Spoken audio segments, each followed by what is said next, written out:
चलिए शुरुआत करते हैं भारतीय संविधान का एक नया अध्याय, जिसमें संसद के सत्र को बताया जाएगा। स्थगन क्या होता है, सत्रावसान क्या होता है, आपातकालीन स्थगन क्या होता है, लोकसभा के विघटन होने पर कौन से विधेयक जो है समाप्त हो जाते हैं, सभी जो है मुद्दों को बारीकी से समझने वाले हैं। चलिए शुरुआत करते हैं। संसद के सत्र आखिर हैं क्या, क्या स्थगन है, कौन इनको जो है समाप्त करता है। तो देखिए, संसद के सत्र की हम बात करें तो संसद के 3 सत्र होते हैं। संसद के 3 सत्र होते हैं, बजट सत्र, मानसून सत्र और शीतकालीन सत्र। यदि संसद के सत्र की बात करें तो संसद के 3 सत्र होते हैं, बजट सत्र होता है, मानसून सत्र होता है, शीतकालीन सत्र होता है। यदि बजट सत्र की बात करें तो बजट सत्र की शुरुआत फरवरी से और मई तक होती है। सत्र में जो सबसे बड़ा सत्र होता है वो बजट सत्र ही कहलाता है, जिसमें फरवरी से मई तक आपका बजट सत्र होता है। उसके बाद मानसून सत्र की बात करें, जुलाई से सितंबर माह तक का मानसून सत्र होता है। और यदि शीतकालीन सत्र की बात करें तो नवंबर और दिसंबर में आपका होता है शीतकालीन सत्र। सत्रों के मध्य जो अवकाश होता है, सत्रों के मध्य जो अवकाश होता है, यदि उसकी बात करें तो अधिकतम 6 माह का अंतराल होता है। 2 सत्रों के मध्य अधिकतम अंतराल 6 माह का होता है। संसद को कम से कम 2 बार मिलना चाहिए। देखिए, ये परीक्षा में प्रश्न पूछा जाता है कि संसद को आखिर 1 वर्ष में कितनी बार मिलना चाहिए, तो 2 बार उनका मिलन आवश्यक है। जी हाँ, 2 बार उनका मिलन आवश्यक है। सत्र 3 होते हैं, मगर संसद को का मिलन, सत्र का जो मिलन होता है तो कम से कम 2 बार होना चाहिए, 2 बार होना चाहिए। अब आहूत करना क्या होता है, स्थगन क्या होता है, सत्रावसान क्या होता है, विघटन और भंग क्या होता है। देखिए, सबसे पहले पढ़ते हैं सदन को आहूत किसके द्वारा किया जाता है। सदन को आहूत किसके द्वारा किया जाता है। अगर आहूत करना होता क्या है, तो सदन को आहूत करना मगर सदन को आदेशित करना, सदन को आदेशित करना। अनुच्छेद 85, अनुच्छेद 85 में आपको दिया गया है कि राष्ट्रपति द्वारा सदन को आहूत किया जाता है। राष्ट्रपति द्वारा सदन को आहूत किया जाता है। देखिए, जो आपके सदन हैं, चाहे लोकसभा है चाहे आपका राज्यसभा है, तो लोकसभा और राज्यसभा में कानून निर्माण प्रक्रिया को चलाने के लिए सदन को आहूत करना मतलब सदस्यों को संदेश भेजना कि आप आइए और सदन की कार्यवाही में भाग लीजिए और कानून निर्माण प्रक्रिया में शामिल होइए। तो सभी सांसदों को आहूत करना, एक आदेशित करना, वो जो आदेश दिया जाता है वो राष्ट्रपति के द्वारा दिया जाता है। बहुत इंपॉर्टेंट फैक्ट है कि आहूत करना होता है सदन के सदस्यों को आदेश देना कि आप आइए, सत्र में भाग लीजिए और कानून निर्माण प्रक्रिया को बढ़ाइए। तो जो कानून निर्माण प्रक्रिया है, सदन की कार्यप्रणाली है, उसमें राष्ट्रपति द्वारा आदेशित करने को आहूत करना कहा जाता है। सभा में उपस्थित होने का आदेश, सभा में उपस्थित होने के आदेश को ही क्या कहा जाता है, आहूत करना। तो आहूत करना, सदन को आदेशित करना, इसका जो आदेश दिया जाता है राष्ट्रपति के द्वारा दिया जाता है। ये प्रक्रिया अनुच्छेद 85 में दी गई है। ऐसे ही स्थगन क्या होता है, स्थगन क्या होता है। देखिए, जब कोई भी सदन है तो उसका अपना एक अध्यक्ष होता है, जैसे लोकसभा का स्पीकर और राज्यसभा का सभापति।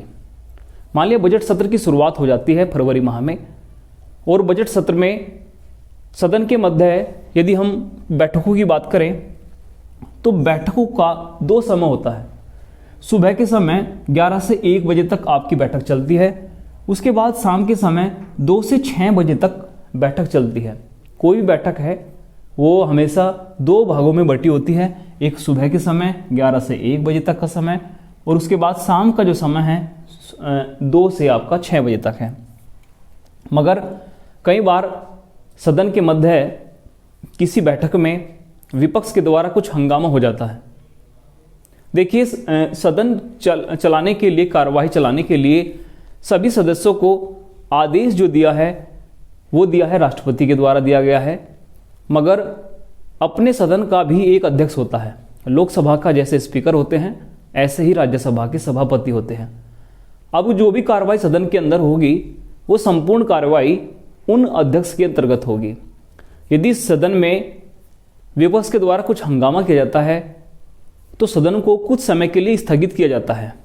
तो बड़ा अच्छा प्रश्न यहाँ से पूछा जा सकता है कि हंगामे के बाद सदन को स्थगित करने का अधिकार किसके पास है? तो हंगामे के बाद सदन को स्थगित करने का पास उस सदन के अध्यक्ष को है।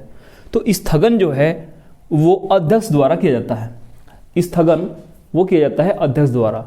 स्थगन कुछ समय के लिए हो सकता है, जैसे कुछ घंटे के लिए हो सकता है, दिन के लिए हो सकता है, सप्ताह तक भी, एक सप्ताह तक भी। किसी सत्र में यदि आपका बजट सत्र चल रहा है तो सदन को सप्ताह तक भी स्थगित किया जा सकता है, और स्थगित उस सदन का अध्यक्ष करता है। उस सदन का क्या करता है? अध्यक्ष। अब स्थगन में ही होता है अनिश्चितकालीन स्थगन। अनिश्चितकालीन स्थगन आखिर क्या होता है? यदि बिना बताए, मतलब कि बिना बताए, जैसे कि कुछ घंटे का स्थगन हो गया, सप्ताह का स्थगन हो गया, दिन का स्थगन हो गया, मगर लोकसभा अध्यक्ष ने बिना कोई समय बताए सदन को स्थगित किया। सदन को स्थगित किया बिना मतलब कि समय बताए कि सदन कब दोबारा चलेगा, कोई समय निर्धारित नहीं बताया, तो उसे ही अनिश्चितकालीन स्थगन कहा जाता है। उसे ही अनिश्चितकालीन क्या कहा जाता है? स्थगन। और अब बात करते हैं सत्रावसान आखिर क्या होता है? सत्रावसान क्या आखिर क्या होता है? सत्रावसान एक सत्र की समाप्ति पर, एक सत्र की समाप्ति पर होता है सत्रावसान। राष्ट्रपति द्वारा एक अधिसूचना जारी की जाती है सत्रावसान के लिए। देखिए, कोई भी सत्र यदि चलता है तो सत्र चलने के लिए सभी सदस्यों को उपस्थित होना पड़ता है, तो वो आदेश जो दिया है उपस्थित होने का, वो दिया है राष्ट्रपति के द्वारा। वो आदेशित जो है दिया गया था किसके द्वारा? सदन को आहूत किया गया था किसके द्वारा? राष्ट्रपति के द्वारा। और स्थगन क्या होता है? संसदीय कार्य प्रणाली में यदि विपक्ष हंगामा करता है, किसी मुद्दे पर आपस में सहमति नहीं बनती है, तब वहां का अध्यक्ष सदन को स्थगित कर देता है। यदि समय बताकर स्थगित करे कि इतने समय के लिए सदन को स्थगित किया जा रहा है, तो वो सिंपल जो है साधारण भाषा में स्थगन कहा जाएगा, स्थगित कहा जाएगा। मगर यदि कोई समय नहीं बताया गया तो वो अनिश्चितकालीन क्या कहा जाएगा? स्थगन कहा जाएगा। मगर सत्रावसान क्या होता है? यदि किसी एक सत्र की समाप्ति होती है, परीक्षा में आता है कि सत्रावसान किसके द्वारा होता है? कोई भी सत्र, मान लीजिए चाहे आपका बजट सत्र है, आपका मानसून सत्र है, आपका शीतकालीन सत्र है, यदि केवल एक सत्र की समाप्ति हो, यदि केवल एक सत्र की समाप्ति हो, तो सत्रावसान भी राष्ट्रपति द्वारा होता है। जब सत्र को चलाने के लिए आदेश राष्ट्रपति द्वारा दिया गया है सभी सदस्यों को, तो सत्रावसान का आदेश भी राष्ट्रपति द्वारा दिया जाता है। सत्रावसान का आदेश भी राष्ट्रपति द्वारा दिया जाता है। मगर यदि प्रश्न आपके परीक्षा में ऐसा आए कि क्या किसी सत्र के सत्रावसान के बाद, क्या किसी सत्र के सत्रावसान के बाद सदन में लाया गया कोई विधेयक समाप्त हो जाता है या नहीं? मान लिया बजट सत्र में, मानसून सत्र में, शीतकालीन सत्र में आपने सदन में कोई विधेयक प्रस्तुत किया है, विधेयक, और विधेयक प्रस्तुत किया है, उसके बाद जो है उस सत्र का समय समाप्त हो जाता है, तो क्या सत्र के समाप्त होने पर वो विधेयक भी समाप्त हो जाएगा? तो किसी सत्र के समाप्त होने पर वो विधेयक जो सदन में लाया गया है वो विधेयक समाप्त नहीं होता है। भारत में ये प्रक्रिया है कि शीतकालीन सत्र यदि समाप्त हो गया तो बाद का जो सत्र होगा, जो स्टार्टिंग सत्र चलेगा, बजट सत्र चलेगा, उस सत्र में वो विधेयक लाया जाएगा, वो विधेयक प्रस्तुत किया जाएगा। मगर ब्रिटेन में ऐसा नहीं है। बहुत अच्छा जो है कंपैरिजन यहाँ पे किया जा सकता है। भारत की संसदीय प्रणाली ब्रिटेन की संसदीय प्रणाली से ली गई है, मगर ये बात आपको समझनी है कि ब्रिटेन में सत्रावसान हो जाने पर, किसी सत्र की समाप्त हो जाने पर, वहां जो विधेयक प्रस्तुत होता है सदन में वो भी समाप्त हो जाता है। ब्रिटेन में वो भी समाप्त हो जाता है। अब बात करें विघटन क्या होता है, भंग क्या होता है। आखिर सदन का विघटन क्या होता है, सदन का भंग क्या होता है। सभी जानते हैं कि राज्यसभा जो है, उच्च सदन है, वो कभी विघटित नहीं होता है, ना ही कभी भंग होता है। एक स्थायी सदन है राज्यसभा, इसलिए उसको उच्च सदन कहा जाता है। जबकि लोकसभा विघटित होती है, लोकसभा भंग होती है, इसलिए उसे निम्न सदन कहा जाता है। लोकसभा समय से पहले विघटित हो सकती है, अपने कार्यकाल से पहले भी विघटित हो सकती है या भंग हो सकती है, इसीलिए उसको निम्न सदन कहा जाता है, अस्थायी सदन कहा जाता है। तो केवल लोकसभा का देखिए विघटन जो होता है वो राष्ट्रपति द्वारा होता है और विघटन होता है केवल लोकसभा का। मगर विघटन होने की भी जो है कुछ पैमाने हैं। विघटन दो प्रकार से होता है। लोकसभा का विघटन या लोकसभा को भंग करना, तो विघटन दो प्रकार से होता है। एक तो स्वयं विघटित हो जाती है आपकी लोकसभा। सब जानते हैं कि लोकसभा का कार्यकाल होता है 5 वर्ष। लोकसभा का कार्यकाल होता है 5 वर्ष। यदि लोकसभा का कार्यकाल पूरा हो चुका है तो लोकसभा स्वयं विघटित हो जाती है, स्वयं विघटित हो जाती है। उसके बाद दोबारा चुनाव होते हैं। तो लोकसभा यदि स्वयं विघटित होती है तो विघटित होना भी, उसका भी जो है एक आदेश जारी किया जाता है, एक अधिसूचना जारी की जाती है, तब जो है नई लोकसभा का चुनाव होता है। तो विघटन का आदेश भी राष्ट्रपति द्वारा दिया जाता है, राष्ट्रपति द्वारा दिया जाता है। पहली शर्त है कि या तो स्वयं विघटित हो जाए, 5 वर्ष का कार्यकाल हो जाए, तब जो है लोकसभा विघटित होती है। देखो ये शब्द ही, इनकी ही शब्दों की ही महत्ता है। विघटन में और सत्रावसान में क्या अंतर है? विघटन में और सत्रावसान में क्या अंतर है? विघटन शब्द का इस्तेमाल वहां होगा जब लोकसभा का पूरा कार्यकाल समाप्त हो चुका हो। जब लोकसभा का पूरा कार्यकाल समाप्त हो चुका हो तब आप विघटन शब्द का इस्तेमाल करोगे। मगर यदि किसी एक सत्र का कार्यकाल समाप्त हुआ हो तब वहां आप विघटन शब्द का इस्तेमाल नहीं कर सकते। यदि किसी एक सत्र का कार्यकाल पूरा हुआ हो, या कहें बजट सत्र का, मानसून सत्र का, शीतकालीन सत्र का, तब आप जो है सत्रावसान शब्द का इस्तेमाल करोगे। सत्रावसान किसी एक सत्र की समाप्ति पर होता है सत्रावसान। जबकि लोकसभा, ये कथन कारण में आपसे प्रश्न पूछा जा सकता है कि बताइए कौन सा कथन सत्य है। लोकसभा के 5 वर्ष के कार्यकाल के बाद लोकसभा का कार्यकाल स्वयं सत्रावसान हो जाता है या लोकसभा स्वयं विघटित हो जाती है। तो 5 वर्ष के बाद होता है विघटन, जबकि एक सत्र की समाप्ति पर होता है सत्रावसान। जबकि एक सत्र की समाप्ति पर होता है सत्रावसान। तो सत्रावसान भी राष्ट्रपति के द्वारा हुआ और विघटन भी किसके द्वारा हुआ? राष्ट्रपति के द्वारा। मगर समझते हैं कि आखिर कब जो है लोकसभा विघटित हो सकती है। तो पहला जो है, जो बात हमने पढ़ी, पहली बात कि स्वयं विघटित हो जाती है जब इसका कार्यकाल पूरा हो जाता है 5 वर्ष का, तो स्वयं विघटित हो जाती है आपका लोकसभा।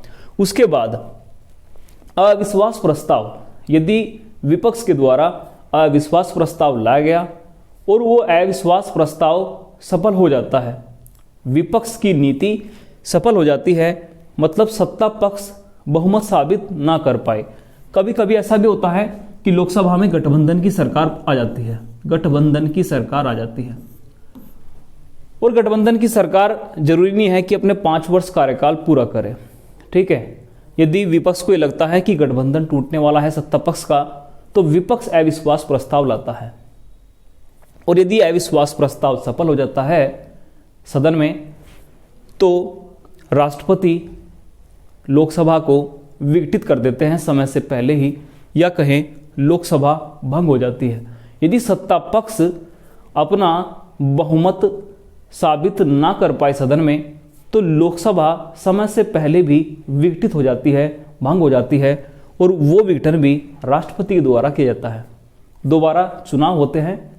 अब ये समझते हैं कि जैसा सत्रावसान के बाद कोई विधेयक समाप्त नहीं हुआ था, मगर क्या लोकसभा के विघटन होने पर क्या कोई विधेयक समाप्त हो जाता है या नई लोकसभा में वो विधेयक लाया जाता है? बहुत इंपॉर्टेंट पर्सन यहां समझने को मिलेगा आपको कि नई क्वेश्चन आपका ऐसे बनेगा कि ऐसे विधेयक जो लोकसभा के विघटन पर समाप्त हो जाते हैं, आखिर में कौन से विधेयक हैं? आखिर वो कौन से विधेयक हैं? कुछ विधेयक विघटन पर भी समाप्त नहीं होते हैं। लोकसभा के विघटन पर, लोकसभा के भंग होने पर भी समाप्त नहीं होते हैं। नई लोकसभा के गठन में उन विधेयकों को लाया जाता है। मगर कुछ ऐसे विधेयक भी हैं जो लोकसभा के विघटन होने पर समाप्त हो जाते हैं। तो ऐसे कौन से विधेयक हैं जो लोकसभा के विघटन होने पर, भंग होने पर समाप्त हो जाते हैं? तो विचाराधीन विधेयक जो लोकसभा में हैं या राज्यसभा द्वारा हस्तांतरित किए गए हों। देखिए, ऐसे विधेयक जो विचाराधीन विधेयक हैं लोकसभा में लोकसभा के विघटन होने पर, भंग होने पर समाप्त हो जाते हैं। तो बड़ा इंपॉर्टेंट पॉइंट है, विचाराधीन विधेयक जो लोकसभा में है या राज्यसभा द्वारा हस्तांतरित किए गए हैं, ये जो है लोकसभा के विघटन होने पर क्या हो जाते हैं? भंग हो जाते हैं। दूसरा विधेयक कैसा विधेयक है? लोकसभा में तो पारित हो, ऐसा विधेयक जो लोकसभा में पारित हो किंतु राज्यसभा में विचाराधीन विधेयक समाप्त हो जाते हैं। लोकसभा के द्वारा पारित किया गया विधेयक, लोकसभा के द्वारा पारित किया गया विधेयक किंतु राज्यसभा में विचाराधीन विधेयक, राज्यसभा में विचाराधीन विधेयक समाप्त हो जाता है लोकसभा के विघटन पर, लोकसभा के भंग होने पर। तो ये पॉइंट जो है मोस्ट इंपोर्टेंट पॉइंट है, काफी बार परीक्षा में पूछा जाता है। लोकसभा में तो पारित हो गया हो किंतु राज्यसभा में विचाराधीन हो, तब जो है विघटन होने पर विधेयक समाप्त हो जाता है, विधेयक समाप्त हो जाता है। अब कुछ नोट करने वाली बातें हैं। संयुक्त बैठक, यदि राष्ट्रपति संयुक्त बैठक बुलाते हैं, मान लिया किसी विधेयक को लेकर दोनों सदन में आपस में कोई सहमति नहीं बन पाए, तब राष्ट्रपति संयुक्त बैठक बुलाते हैं। और संयुक्त बैठक बुलाने से पहले राष्ट्रपति संयुक्त बैठक बुलाने से पहले जो प्रक्रिया चल रही है सदन के विघटन होने की, सदन के भंग होने की, ठीक है। तो देखिए पॉइंट क्या है कि संयुक्त बैठक में लाया गया विधेयक विघटन के समय समाप्त नहीं होता है, ठीक है। संयुक्त बैठक में लाया गया विधेयक यदि विघटन से पूर्व ला जाता है तो वो समाप्त नहीं होता है। जबकि ये दो पॉइंट हैं जो आपके विधेयक समाप्त हो जाते हैं। एक विचाराधीन विधेयक है जो लोकसभा में है, केवल विचाराधीन है, वो लोकसभा के विघटन के बाद समाप्त हो जाता है। और दूसरा जो पॉइंट है मोस्ट इंपोर्टेंट है कि लोकसभा में पारित है और राज्यसभा में विचाराधीन है, तो वो विधेयक भी समाप्त हो जाता है लोकसभा के विघटन पर। तो उम्मीद है आपने जो भी पॉइंट पढ़े होंगे सत्र को लेकर पढ़े हैं, ठीक है। देखिए एक पॉइंट बहुत अच्छा पॉइंट है कि संसद को कम से कम एक वर्ष में कितने बार मिलना चाहिए, एक वर्ष में कितने बार मिलना चाहिए, ठीक है। यहां पर 2 बार भी देता है, 3 बार भी देता है, तो संसद को कम से कम 2 बार मिलना चाहिए, 2 बार मिलना चाहिए। ये पॉइंट आपने ध्यान रखना है। संसद के सत्र 3 होते हैं, संसद के सत्र 3 होते हैं। सबसे बड़ा सत्र बजट सत्र होता है और सबसे छोटा सत्र शीतकालीन सत्र होता है, सबसे छोटा सत्र शीतकालीन सत्र होता है।